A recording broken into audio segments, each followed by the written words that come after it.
whether it leaves or whether it's going to transforms, has to do with you making decisions about your own life. And lastly, that it's important to recognize that and not waste your time. The analogy that's given is the idea of literally being in a situation where you're going to be executed, and they bring you your last meal. How much can you really enjoy your last meal? You know? It depends on what you've done, how you've prepared yourself. You know?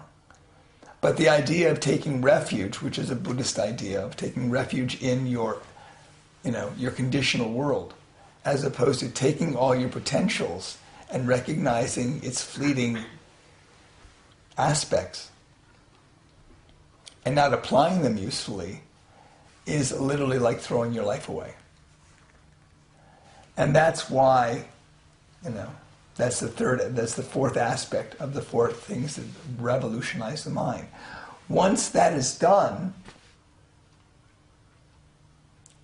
once you recognize that, then it's a question of focusing your intention. So the first step is having these four thoughts that revolutionize the mind, that bring you to a spiritual life, the recognition of the importance of a spiritual life. And then you focus your intentions. What do you want to do? And in Buddhism, the idea is that it's not about your bliss. Okay? It is about feeling that sense of connection with the world around you and wanting to, in some ways, share the love, which sounds trite in a sense. But what's very interesting is, from a Buddhist point of view, the essence of all of us as human beings is what's called basic goodness. Or in one book, in Passion of Buddha, I called it our loving nature. Okay? Which is very different from our notion of, or how we have really gotten into this very negative concept of original sin. Original sin originally meant just being off the mark, sort of not living in ignorance, basically, not getting it. But behind that is a desire to want to connect. We are actually very social beings. We want to feel connected. We feel, interestingly enough, if you really think about when you do a random act of kindness, where you see somebody and you just help out without necessarily any expectation of having something come back to you. Usually you experience a feeling of being lighter. You just feel happier. Okay? So to me, that's an indication that that's really where we all want to go, where we all want to be. It's very interesting. My friend Lama Ola said that even someone like Hitler or Stalin was loved by somebody, and they were able to show kindness to maybe a pet, and maybe their happiest moment was feeding their parakeet. Okay? But we all have those things that we do that really just light us up. So in the Buddhist tradition, it's said that the idea is the intention should be to want to benefit all sentient beings. Try and help the world, be of use, be of value in terms of the meaning of your life. And then the question becomes, once you know what your potentials are, and you focus on wanting to benefit others, then how do you learn to maintain the clarity to execute those qualities that you have effectively? And that's usually where something like meditation comes in. Okay?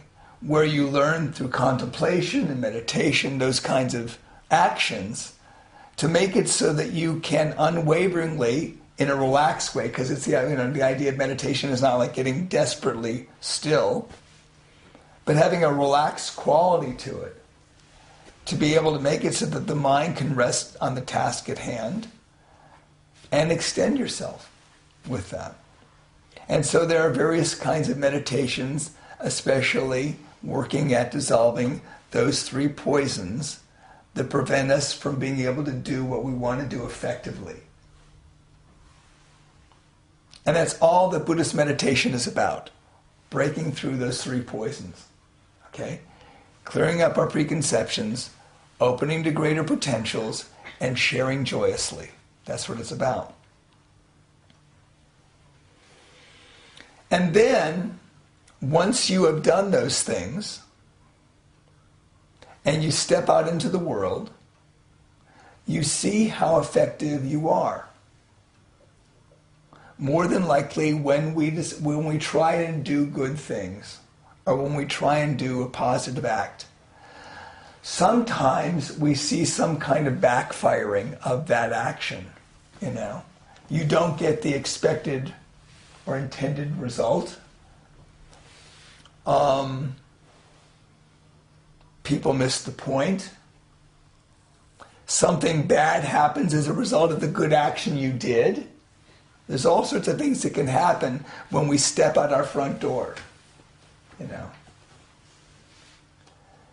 And in the Buddhist tradition, there's the idea of absolute truth and relative truth. And in the absolute truth, what you're trying to do is get your mind free from those poisons. And then the way in which you find out how well you're doing that is you go and try and do something and see what happens.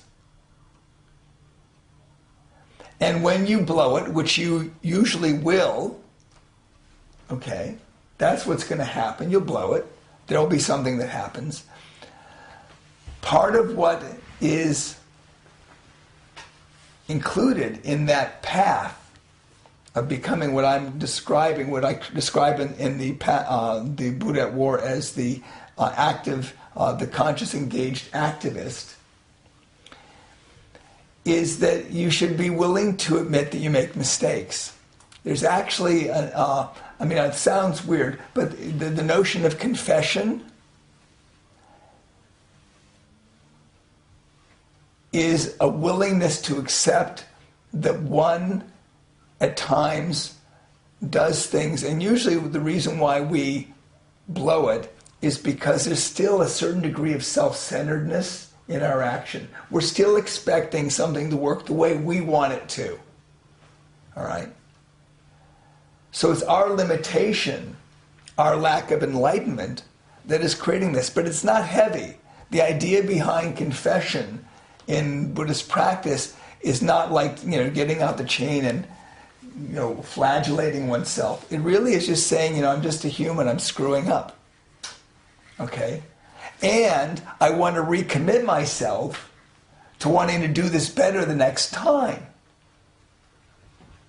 I think what's really interesting is the idea that, I don't know if it happens here in politics, but politics in the United States is absolutely berserk, at times. A lot of the time, actually. Here too. Okay. Happens everywhere. And basically what happens is this, is where someone, when they were younger, in their 20s, wrote an article for a school newspaper expressing an attitude. And now they're in their 50s, and they've learned. They've gone through their life. They've changed their opinion. And yet someone drags up the magazine article or the newspaper article from when they were 20 and saying, well, you've changed your opinion. And it's like, I hope you have. I hope life experience has given you an opportunity to grow. But somehow there's this emphasis on being consistent. And there's an interesting, in the practice of what's called lojong, or taking and sending, there is basically slogans in Buddhism. And one of the slogans in terms of practice and developing your spirituality is, there's one line that says, don't be consistent. Because in truth you can't be. And the more you try and hammer yourself into being consistent, the crazier you're going to become. Hopefully life experiences help you to adjust to what's going on. That's relative reality. It's all a bit slippery.